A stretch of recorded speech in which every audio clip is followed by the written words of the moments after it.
So as you know, we're doing quitting cannabis 1 to 6 sessions based on randomised controlled trial. That was done by some staff here. All right. We're treating Tony, a 30-year-old male who works in real estate in the accounts department, and he's been there for 2 years. We introduced him to the booklet 2 weeks ago, or maybe even 3 weeks ago now. Remember I said the sections don't necessarily relate to the sessions. You can do as many or as few sessions with your clients as you like, but there are 6 sections to that book. So you need to check with him if he's read the book, or at least flick through it and filled out some of the things that you've already discussed with him for homework. You need, again, every week that you see your clients, you need to check their level of motivation, and they're still willing to continue. And as we've already discussed, readiness or motivation to change does fluctuate, even day by day. It can be, twice within the same day or week to week. So you've always got to be checking. We're still ready to go. Are you still willing to continue to do this? Has anything happened that's changed your mind? And so on. Assuming he's continued, he's been cutting down over the last couple of weeks, and he reached his quit date last week or halfway through last week, and so you just want to know how he's gone. How's it been? How have the last 2 or 3 days been, without any cannabis? What strategies worked for you? What didn't work for you? And so you just need to review what's been happening for him since you saw him.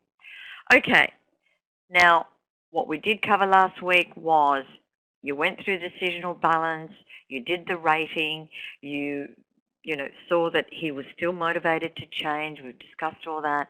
You looked at the high risk confidence scale and the situations in which he would find it very difficult to not smoke. You looked at a change date. You talked about withdrawal. You touched on planning the coming week, which was going to be his quit week, and you summarised the sessions and you highlighted what needed to be done for homework. Now we're going to continue to develop and at least bed down some more strategies. And stress, yet again, there is no such thing as failure. We do not use the word failure, mistakes, slips, lapses, but really it's all about the successes. It is focusing on the small successes. Just coming in and continuing to attend the sessions is a success which needs to be reaffirmed. Now, what you'll be covering is Section 3 and 4, and again, it could take as many sessions as you like. I will repeat, you review the previous week, you check motivation, and then you discuss further strategies for change. So what we'll be covering is you're going to be reviewing the monitor sheet, making sure that it's been filled out and filled out correctly. You'll discuss another strategy, which we call cognitive restructuring. You talk about the thoughts, the self-talk, the belief system in relation to, I guess, the ABC theory, which I'll talk about in a minute. I can't remember whether we touched on that last week. I think we probably did. But anyway, we'll talk about that in a minute. Again, you're going to make sure that he's used the support systems that you talked about last week and continue to develop some more if he has them. We talk about the 4 Ds as a way of, establishing some strategies. We also talk about the 4 Ds in terms of dealing with withdrawal. We talk about urge management in relation to dealing with cravings and triggers. And then we look at what we call owning your own decisions and developing an emergency plan. I mean, that's about being mindful of this change and what you're going through or what Tony's going through.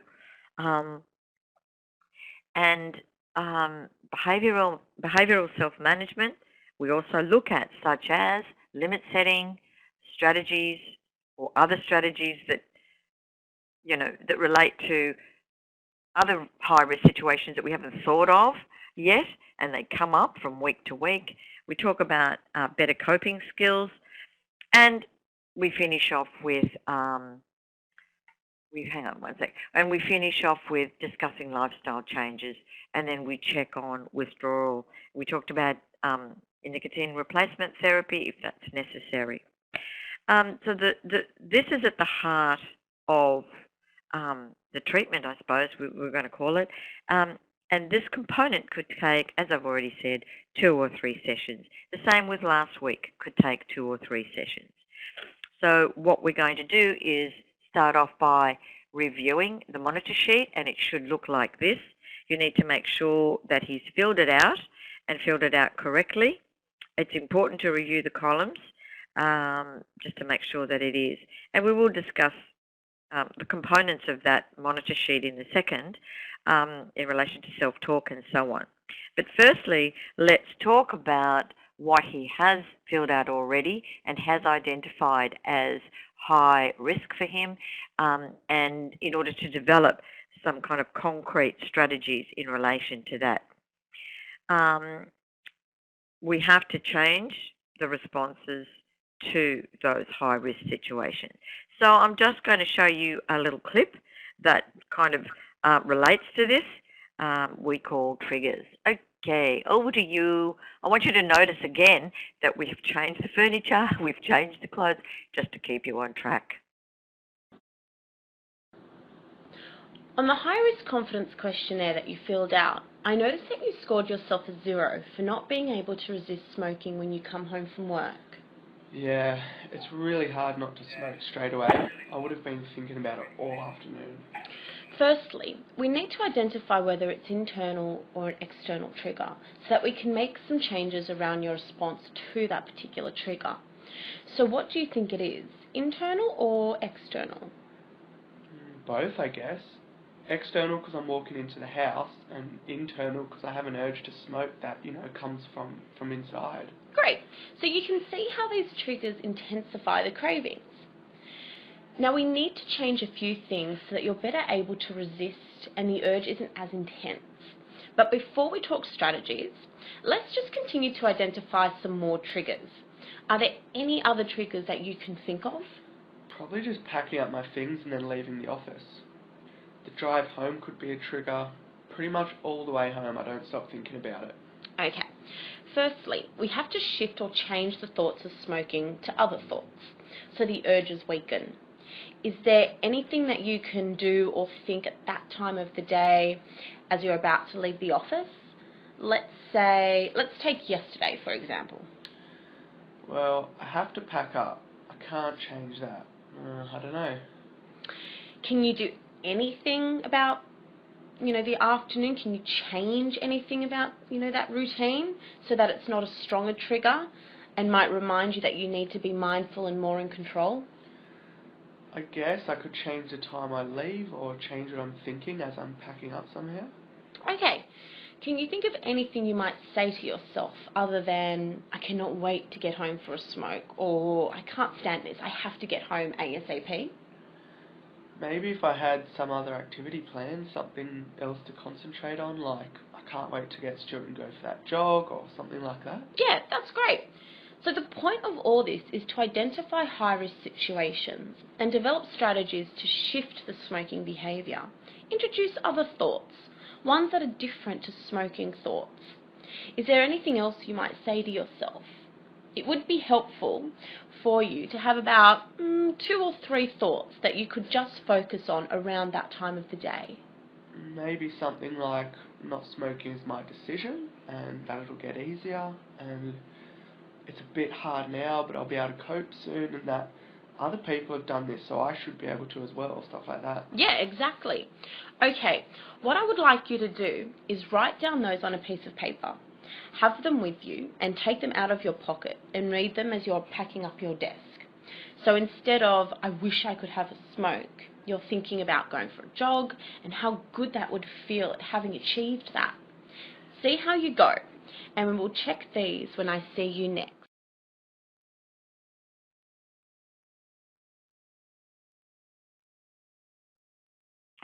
Okay, so this is just just a demonstration, again, of what you might say when you're talking about high-risk situations and you're suggesting that, thoughts need to be changed and self-talk needs to be introduced. So again, this is just another example of, just trying to close my thing there. Yes, where were we? So yes, this is just a way in which you might introduce thought monitoring and so on, which we'll discuss in a sec. So continue to work through some strategies depending on what those high risks are, and they are on page 15 of Tony's book, his workbook. So as we said, choose one or two high-risk situations, and there are some examples on page 10 that you can work through. For example, bored. I get bored if that was one of them. You might explore, well, Tony, what does bored exactly mean? So now what I want you to do, you would explore that with him over a couple of minute discussion.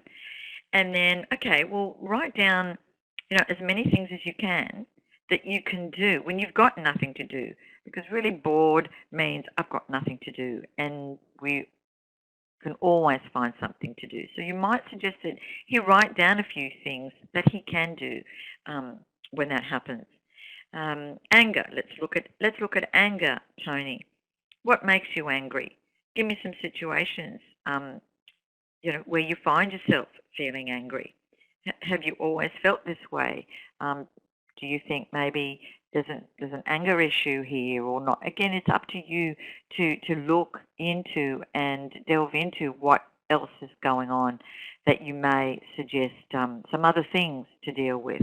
But we'll kind of talk about anger management a little bit later. But the point I'm trying to make is write down the situations, identify whether they're internal or external, and have him generate some things that he might be able to do, in response to these things. So you can see that this, may take a good 10, 15 minutes, depending on how many triggers there are. So to summarize quickly, and I think it's really important to get into the habit of summarizing what you've talked about every 15 minutes if you can, because repetition is really the way in which we learn and remember things. So if you can just repeat what you've just gone over. So can I go through this again with you, Tony? So some of the high-risk situations are blah, blah, and blah. They're the internal ones. And the other situations are blah, blah, and blah. They're the external ones. And some of the strategies that you've thought about or suggested is X, Y, and Z. So is that correct? Yes, it is. And you continue on. So that's just a suggestion so that, again, things are covered and remembered just through repetition. I guess what does need to be stressed is avoid. What can we avoid? What are the sorts of things that we can avoid if it's at all possible? Because if you can avoid them, that's fine. And then we can talk about the ones that can't be avoided. You might just want to review again what's worked in the past, and continue to use things that have worked for you in the past. Actually, one of the things that people say or have said to me in my when my clinician's hat on, is they used to say that being busy is one of the things that really helped them maintain change. So I just thought I'd throw that one in while I was there. So review past strategies. So let's discuss others which relate to, these are other strategies, which relate to cognitive restructuring, which relate to what we're thinking, self-talk. And then we're going to look at supports in a minute. So you need to really just clarify what this means. And we'll just bed down supports after we've explained what, how thoughts mediate what we do. The thing that really needs to be stressed is thoughts are just thoughts. They don't need to be acted on. That's all they are. And those thoughts and beliefs need to be looked at and changed if at all possible. And when I I talk about this, I'm reminded of a quote that Margaret Thatcher once said, which I thought, was, I don't know, pretty, anyway, it struck a chord with me. But anyway, I will read it to you and see if you feel the same way. What she said was, watch your thoughts as they become your words. Watch your words as they become your actions. Watch your actions as they become your habits. Watch your habits as they become your character. And watch your character as it becomes your destiny. So those thoughts, I wonder what smoking would be like, become the words. Can I buy some, dope or whatever? And those become actions, which is smoking. They become a habit, and that's how people become dependent. That becomes the way a person is and sees themselves perhaps, and perhaps it may become their destiny. But I guess the point of all that is thoughts and what we say to ourselves are extremely important. It might be that, smoking's fun, can I buy some weed? Becomes a habit, as I said, and it becomes part of who that person is, and it may become their destiny. So words and what we say to ourselves, I think, are important to highlight. So the monitor sheet is what we look at in terms of what are we saying to ourselves, what is going on. So you now need to review the column to make sure that it's being filled out correctly. So you look at and review cognitive restructuring, which is what it's called in the CBT world, and self-talk, because very often what we say to ourselves determines how we feel. Oh my God, I can't do this, I can't do this, oh, I feel terrible, oh, I feel sick, oh, I just can't cope, and so on. And that really does need to be at least neutralized.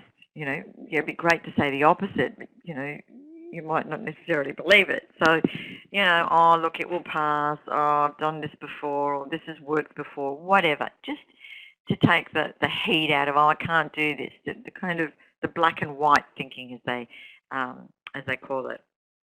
So you need to think of what else you can say to yourself to reduce that feeling or craving, Tony, when it occurs. So let's just unpack a little bit cognitive restructuring just for 1 minute. And it's about, CBT is really sometimes referred to as the ABC. A is the activating event. Someone shouts at you in the street, in a car, at work, or whatever. The belief, or the thought or the feeling wells up in you. You get angry. You're thinking, I stuffed up. Geez, I'm an idiot, and so on. The consequences may be how you feel, and so you might end up smoking, and that is reinforced quite often. The more you do something, the more reinforcing it is. So you might want to describe these automatic or these events. An activating event, losing your keys, belief, God, I'm a bloody idiot, consequences, irritable, angry, what will fix your irritation and anger, and you might smoke. So this is just an example of the ABC theory. And so the notion is that if you change that belief, if you moderate that belief, it may have a significant change on the consequence. So that is really underlying the ABC theory. So you need to absolutely moderate that. So some other common faulty thinking errors, they call the all or nothing or the overgeneralization. I relapsed after I stopped 5 years ago. I'll never be able to stop, smoking. There's what's called a mental filter. There's jumping to negative conclusions. There's catastrophizing, and so on. if I get this craving, oh, it'll be absolutely unbearable. That's catastrophizing. So, and there are ways in which there are strategies that that we use to challenge these negative thoughts. One of them is decatastrophizing, and introducing, hopeful statements. Looking for the evidence is another one. Looking at the event, not at yourself. So these are all things, that will take at least, I don't know, 20 to 30 minutes, depending on how quickly the person can absorb the concept. That you will need to explain, because, as I said, this intervention, the 1 to 6 sessions, is very much based on CBT, and so we have to. This is what the monitor sheet is all about. We have to look at these beliefs and change these beliefs and thoughts in order to change the smoking behaviour. And again, obviously, I'm not doing a talk on CBT, but this is really the basis and the crux of this intervention. So self-talk is the other thing that we need to address, and I'll be talking about that in one tickety-boo. What else do I have to tell you about this? I shall move on here. Okay, so self-talk. Again, what we say to ourselves has a great bearing on the outcome. For example, something that we could do to just moderate that I can't do this or whatever. I might not be there yet, but I'll get there. No matter what it takes, I'll get there. I refuse to let, the trivial things of today weigh me down or weigh down my tomorrow. I refuse to let this get the better of me. I'm sure I can do this. I've done it before, and so on. So you need to coach a person. Obviously, they have to believe what they're saying. It's not just a mantra that they repeat. In order to just slowly shift that black-white kind of thinking. So it's a useful way. Self-talk, self-statements is a useful way to describe it, because people aren't made aware, or they need to be made aware, that this goes on all the time. We talk to ourselves all the time, and what we say does have a bearing on what we actually do. So you might wish to go through some examples, like I can't do this versus I can try, this is killing me versus no one has ever died from trying to stop smoking, and so on. So that's kind of self-talk.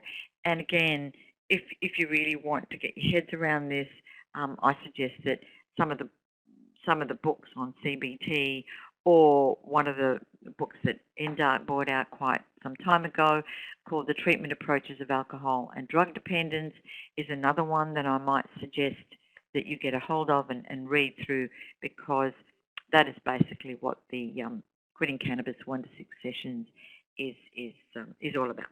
Okie dokie. Now, let's move on to support systems. We talked last week about, who you're going to organise this coming week, Tony. Let's talk about those. How did it go? Last week, you were talking about watching YouTube videos with Paul, or kicking a ball around with Joe, or ringing Mandy when you were feeling, that you just couldn't take another second, or you were feeling a little bit vulnerable. How did that go? Did that work? Who did you speak to? What other things can you do? So you need to review that. The other thing that you might suggest is perhaps ringing the telephone line that we have, the counselling line that we have. There's the number there on the screen. We have it on all our brochures and things. We have it on our website. That's another suggestion. Who you're going to see, what's been happening, how did that work last week? Let's use a few more, people or other things that you want to do. So review who, what, when, and where, and perhaps bed down a few more for the coming week as things to do, to deal, to distract. And that brings us to our Ds, our 4 Ds. In our book called Quitting Cannabis, we talk about 7 Ds. You can have as many Ds as you like, but we do talk about 7 Ds, and our 7 Ds are delay. Delay it for as long as you possibly can. Just hang in there and tell yourself, look, I can wait another 10 minutes. Distract yourself. Distracting is very good. We talk about decatastrophizing. We talk about de-stressing. That's a way in which, you can teach someone to just chill, relax. We talk about drinking water. If this is particularly stressful, people do feel dehydrated. Having a drink of water, having a cup of tea, might be a good idea. Another one is deal with it. Or, decide after, that craving's passed to just reflect on the level of success. And that just increases, a feeling of self-control and self-efficacy when people actually do feel that. So we talk about the 7 Ds, but like I said, you can have as many Ds as you like, or as few Ds as you like. But in the drug and alcohol field, we talk about the Ds, one of which is don't. No, I'm just kidding. Or your dealer. No, I'm just kidding. Just happens to start with D. But anyway, getting back to being more serious. The 4 Ds that we talk about is delay. Delay is, as I said, one of the things that we highlight. What you need to say to yourself, look, hang on, I can wait 5 minutes. I can delay this. And again, you need to negotiate this. Are we talking 10 minutes, or are we talking I can delay this till after lunch? Or we're talking a couple of hours.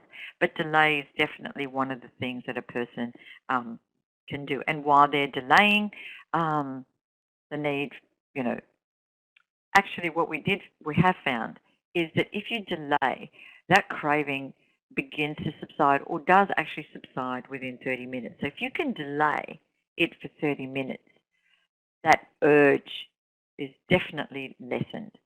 And one of the things that you might do during that time is to distract yourself. You can distract yourself doing lots of things, and you need to decide, Tony, what you want to distract yourself with. Jigsaw puzzle might be one thing, or going onto your computer, playing a computer game might be another thing. Jigsaw puzzle, you might be so annoyed to just pick it up and throw it out. No, just joking. You need to have more emotional control. You may want to talk to someone just to distract yourself. Read the newspaper. I don't know. Go out and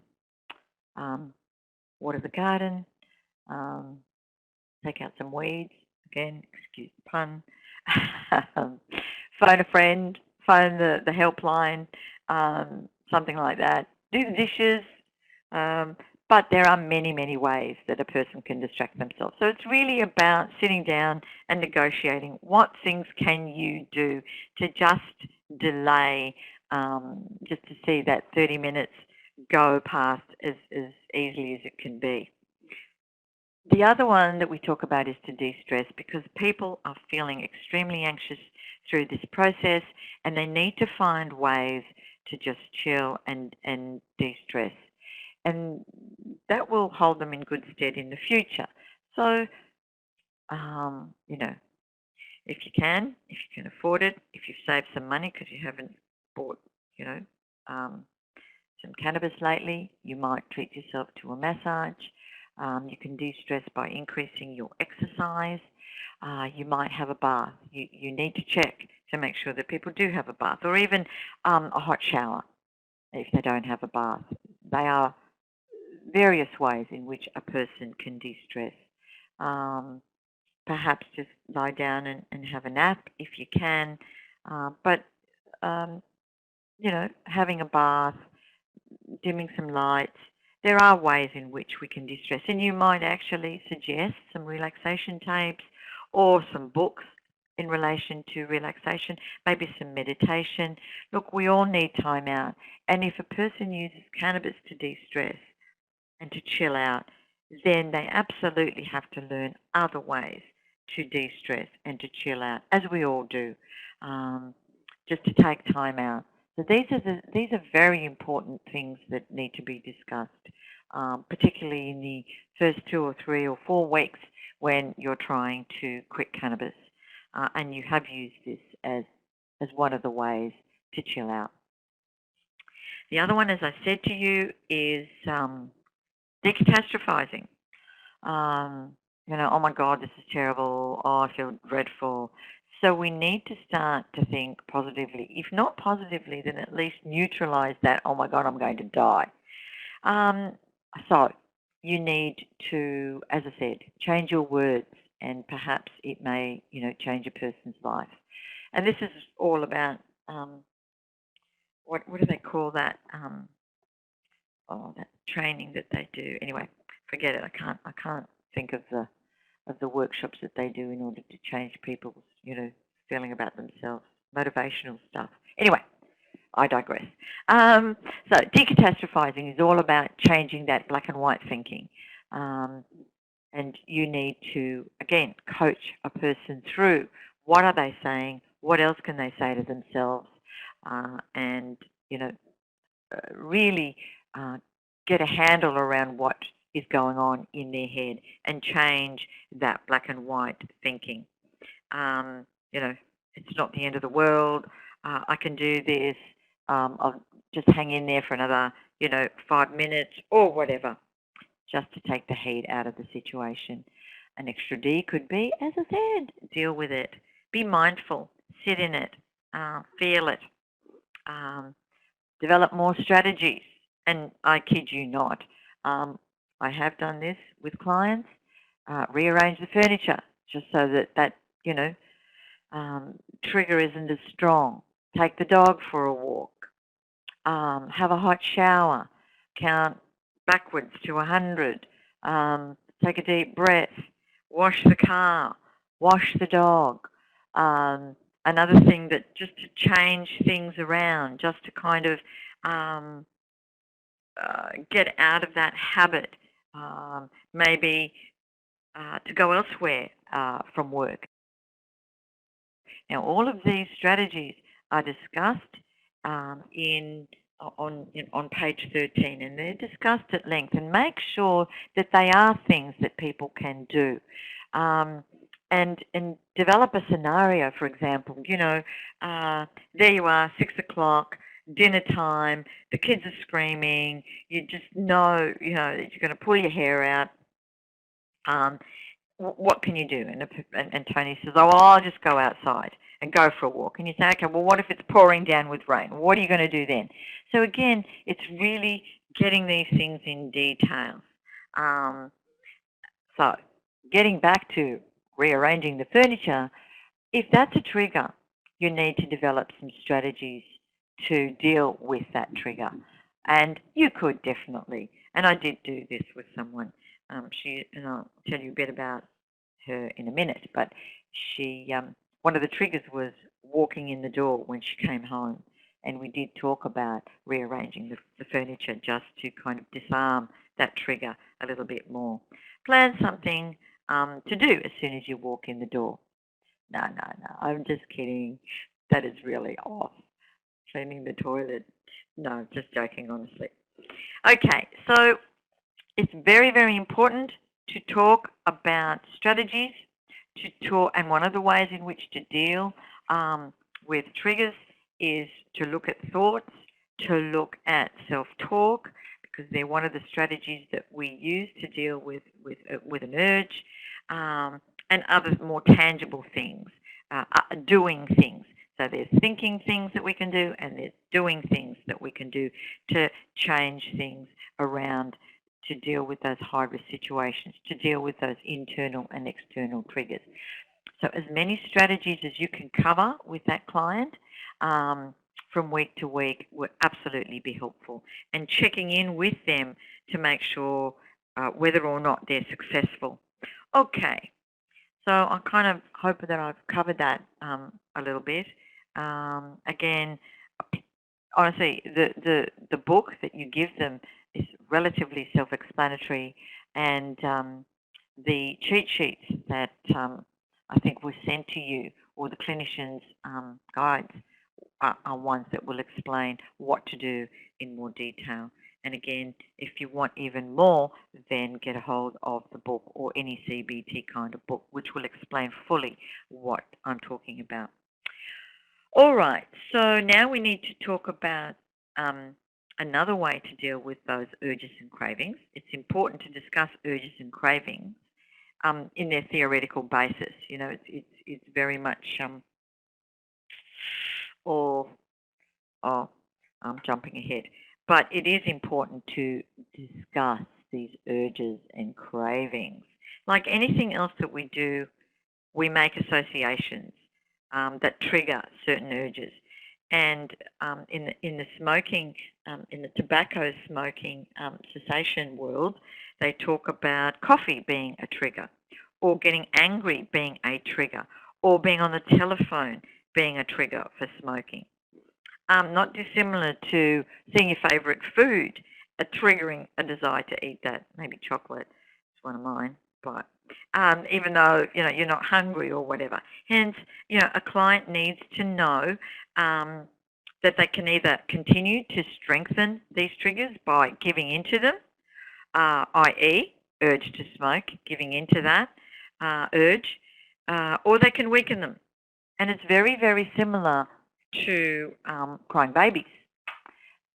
Crying babies, parents are taught when they come home for the first time with a baby all about control crying. And so it's, again, we are creatures of habit, and the more we give in to something, the stronger that urge becomes. And if we want to change it, we really have to resist not giving into it, and it weakens. So to make this point, in the drug and alcohol field, we generally use what we call urge surfing. And again, it's in the book, and Tony can read urge surfing and what that's all about.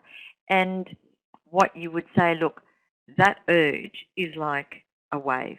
It slowly builds up, and then eventually, i.e. the 30-odd minutes, it crashes to the shore. And what you have to do, Tony, is imagine that you are riding that wave, that you are on a surfboard, and you need to ride that wave to the shore. You need to hang on to that surfboard or hang in and make sure that you don't fall off it. And that's what we call urge surfing. And you might want to just describe what that is and why it's important for him not to give in and not to fall into that urge or water. Another analogy that we use is the cat, the crying cat, the cat analogy. That, the cat comes to the door, you feed it, it comes again, and not only does it come again, it brings more friends to feed off all your goodness and all the food that you're giving it. And if you have had enough of feeding it and you want it to stop, you stop feeding it. But what happens is he's going to come to the door and he's going to scream even louder. Not dissimilar to crying babies. And so he comes and he screams louder and louder, but you try to ignore it as much as you can. Eventually he will learn that the food is no longer available there, and he'll go next door maybe and try and scream at someone else's door. But that's another analogy that's very commonly used, the cat analogy in the drug and alcohol field. So once you've explained this to Tony, the fact that he does need to overcome this desire or this urge to smoke by using any of the 4 Ds, he will begin to feel more in control. And so the monitor sheet and the mastery column is the one that we talked about last week, where he begins to see that he has mastery over these urges and these situations that he used to find it very difficult to not give in to smoking, but now has a little bit more control. So once, I guess, this is discussed, we move on to being more mindful. And being more mindful is about owning your own decisions. And what we mean by that is, you know, we have to decide where we go, who we see, what we do, the time of day. Is it a particularly, vulnerable time of day for us? Who we might meet in the street, and making a decision about these situations. They may seem irrelevant, but we need to be very mindful. When we wake up in the morning, how do we feel? Where are we going to go? What are we going to do? And again, avoid situations that we know might be a trigger, or might be, something that might end up, with us smoking again. So it's very important that he read that page on page 18 of his strategy workbook for homework, because what we don't want is, oops, oh, how did that happen? Oh, look, I don't know how that happened. I was just walking down the street or whatever, and the next thing I knew, I was smoking. So if you kind of draw a person's attention or Tony's attention to the fact that he does need to be mindful now about everything that he does, so that, he feels more in control, he feels more in control of what he does and the decision that he makes. And that's why we call it owning your own decisions and being, aware of what's going on so that this doesn't happen. And there are 3 steps that you can take in order to make sure that doesn't happen. You need to stop, you need to think, and you need to deprogram, because what we're trying to do is get out of this habit, is to be more mindful, is to be in control of what we do rather than just respond in automatic.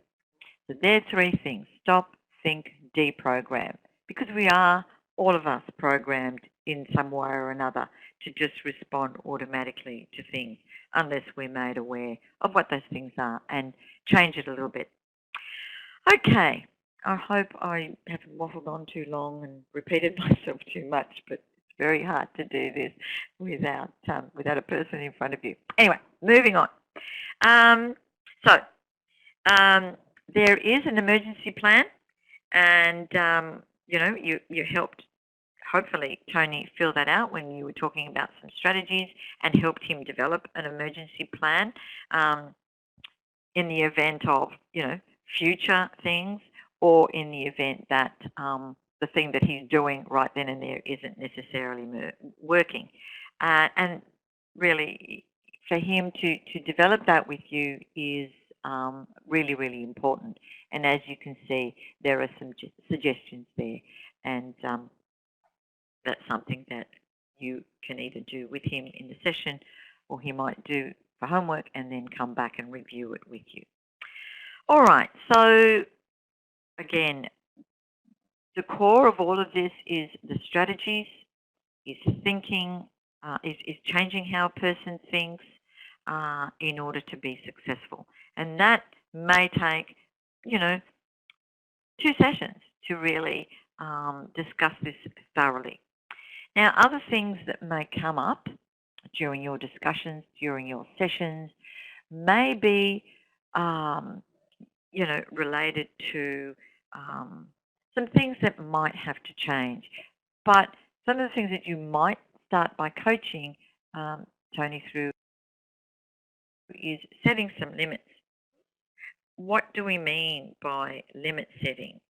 I'll discuss this in a minute, but you need to develop strategies from week to week as they come up.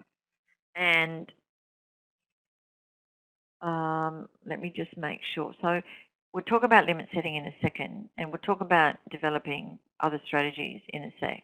But when we talk about coping skills, you may find that, there are some anger issues. He may need to do some anger management work.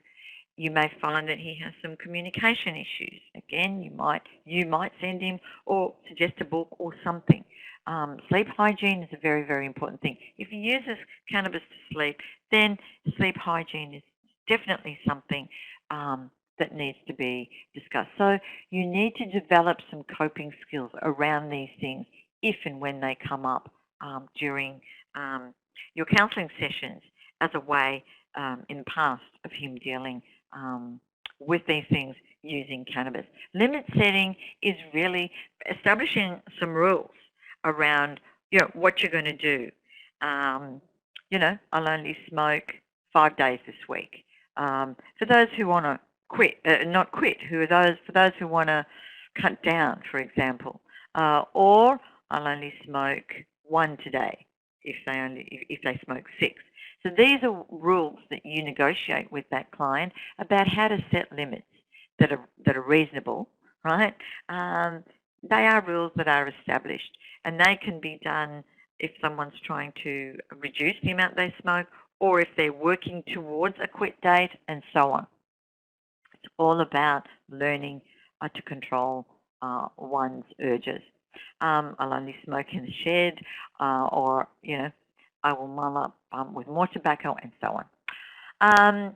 And so we get on to the strategies that you might want to develop in situations that you haven't thought about before, that weren't on the high risk confidence scale, or that just come up that they hadn't thought of.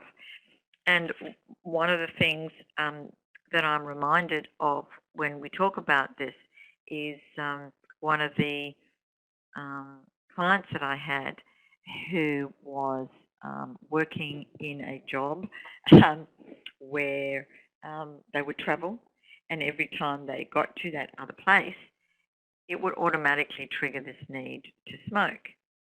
And so we needed to talk about what they needed to do when they got to that other place. I don't know how much information I should give publicly, but anyway. And so that only came up when they had the need to go to this other place that they went to from time to time. And so that came up in one of the sessions. And so we had to discuss that and some strategies around what to do with that. The point I'm trying to make is, yes, you can cover all the ones that are on their questionnaires, but from time to, and then they can do monitoring from week to week. But every now and again, something that you haven't covered or has come up will come up, and so you need to kind of develop some strategies around those. And we've already discussed mastery. So the things that I was talking about in terms of better coping skills, such as anger management, they need to learn how to best do that if they used cannabis. To deal with anger, communication, if they felt that they needed to smoke before they went out socially or that it helped them somehow. They need to do something around communication and better communication, and sleep hygiene. If they use cannabis to smoke, they should look at some sleep hygiene and some suggestions, a ritual that you go through, or increase exercise just to make you a little bit more tired. Maybe, I don't know, whatever calms them down or helps them go to sleep needs a thorough discussion. Okie dokie. Now, nothing changes if nothing changes. So, above all else, sometimes when cannabis is removed from a person's life, it feels like there's this empty space. And that space needs to be filled with things. Because, as I said, if nothing changes, then nothing changes. We need to change the automatic. We need to change the habitual. And so you need to talk to Tony about what sorts of things can he introduce that were enjoyable. He needs to find enjoyable activities. And so you would set him for homework for next week, Tony. What I'd like you to do, what are some of the things that you used to do before you smoked? Okay, so next week, I'd like you to make some calls. I'd like you to find out about, I don't know, off the top of my head, say a football team or a six-a-side or whatever, or things that are happening in your community centre, I don't know, library, anything. I'd like you to make some inquiries about this thing that they've just suggested, find out when it is, how much it costs, what night, what days of the week it's on, and so on. So by next week, come back with some things that you might want to sort of do again or be involved with again that you used to do. So just to stop listening to the sound of my voice, I thought I'd let you see this little video about planning the week. So please, people out there, watch this video. Cue video for planning the week. Tony, it's extremely important that we plan the week in which you've chosen to quit. Oh yeah? Why is that? Well, because it's hard to change habits, and it's going to be hard to do things differently, especially in the first week when you have that urge to smoke. But if we plan it, it won't be as difficult to fight the urges to smoke. So what I'd like you to do is I'd like you to get a weekly diary and write down what you're going to be doing on each of those days. So, for example, let's take Wednesday, your quit day. So let's start with what time you're going to finish work on that day. Okay. So what you're going to do after work and who you'll be doing that with. Ah, yeah, I see. So plan it ahead of time. Yeah. What we want to see is we want you, we want to know what you're going to do when you get home, so that the urge or those automatic thoughts, they don't take hold. Okay, I guess I can try. Then what I'd like you to do is I'd like you to do the same for Thursday and Friday and so on, right up for the 7 days. Okay, yeah, I guess I can try something. Good. So that the more you plan, and I'm not saying that this has to be so precise that it will stress you out. However, it's really important for you to think about this so that you feel in control and that there's little time where you start to think about cannabis or you have those urges to smoke. So is it possible for you to do some fun stuff and to be with people who are supportive and fun and who don't remind you of smoking? Yeah, Martin at work's a great guy. He's always hassling me to do stuff with him, so I could meet with him. And there's also Stuart. Perfect. So it's important that you find enjoyable, distracting and quite different things to do rather than what you would normally do. So you want to do different things, you want to see different people as opposed to people and places that would normally remind you of smoking. You want to try and find that you have always, try and find things that you've always wanted to do or that you just haven't done in a long time. Yeah, I get it. So change things up a bit so that I'm not in that habit mode. Yeah, exactly.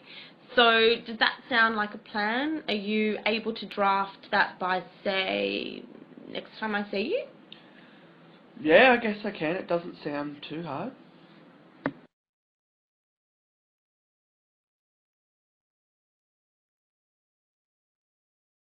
Okay. Now, I'm not sure whether that was on last week. You know, it may have been, but I can't be sure because it's hard for me to review what videos we played last week. But please forgive me if it was on last week. But if it wasn't on last week, that's, again, just a suggestion of what you might say and how you might cover the topic of, you know, planning a week. As much detail as possible. Okay, we are running very short of time, very, very quickly. All right. Monitor sheet, very, very important that you see this and that you stress the importance of filling this out. You may, depending on how long it takes them to kind of withdraw or stop, you might need to photocopy another one for them to keep monitoring.